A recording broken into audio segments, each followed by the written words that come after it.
খেলাটা যখন ক্রিকেট আর প্রতিপক্ষ ভারত, বাংলাদেশের যে কোনো ক্রিকেট দলের জন্য উপলক্ষটা একটু বড়ই হয়ে যায় আজকাল।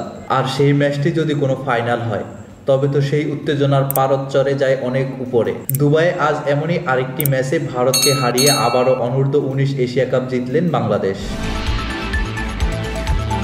গত বছর ফাইনালে সংযুক্ত আরব আমিরাতকে 195 রানে হারিয়ে প্রথমবার অনূর্ধ্ব-19 এশিয়া কাপ জেতা বাংলাদেশের যুবারা আজও ভারতকে উড়িয়ে দিয়ে টানা দ্বিতীয়বার এশিয়ার শ্রেষ্ঠত্ব মুকুট মাথায় তুলল।